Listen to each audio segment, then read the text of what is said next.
7-Eleven. It was a quiet, late night around 2 a.m. I had just finished a long shift and stopped at the 7-Eleven for a snack. The fluorescent lights flickered as I pulled into the empty parking lot, the only car in sight. I felt a strange chill as I walked in, but brushed it off.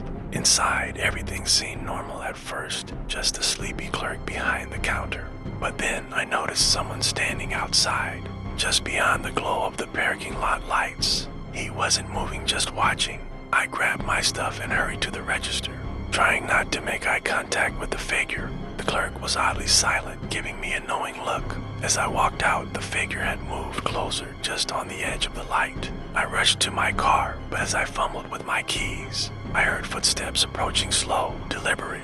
I jumped into the car, heart pounding, locking the doors. I glanced up, expecting to see him close by, but the parking lot was empty again.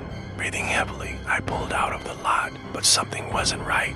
As I drove away, I saw him in my rearview mirror standing dead center in the lot, watching me leave. It didn't end there. When I got home, I felt like something was off. The house was quiet to quiet. The wind outside made the windows creak. Then I heard a soft knock on my front door. My blood ran cold. I looked through the peephole. Nobody was there, but I could feel a presence just like at the 7-Eleven.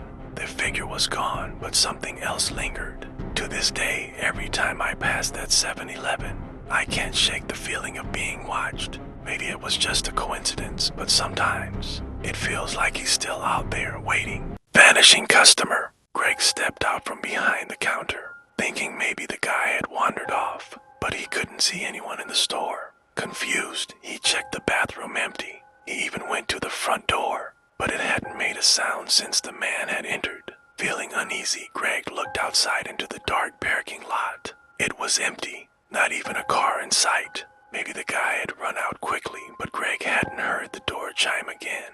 The whole situation left him with a knot in his stomach. He decided to review the security footage, hoping it would explain what had just happened. The footage was strange, though. The door clearly opened, but no one walked in. The store stayed empty the entire time.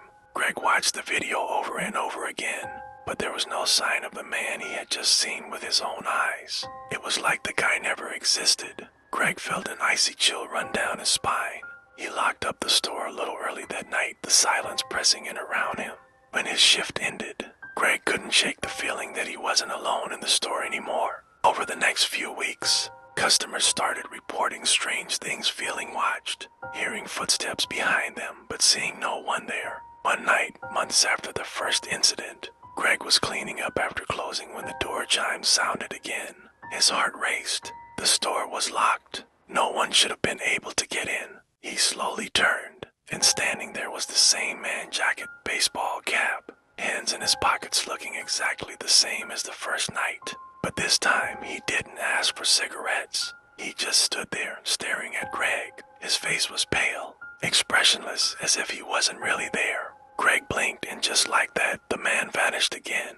The door didn't chime this time. It was dead silent. Greg left that job not long after. To this day, he still wonders if it was just his mind playing tricks on him, or if the 7-Eleven had something darker hiding in its shadows. Some say they still hear footsteps late at night in that store, but no one's brave enough to check.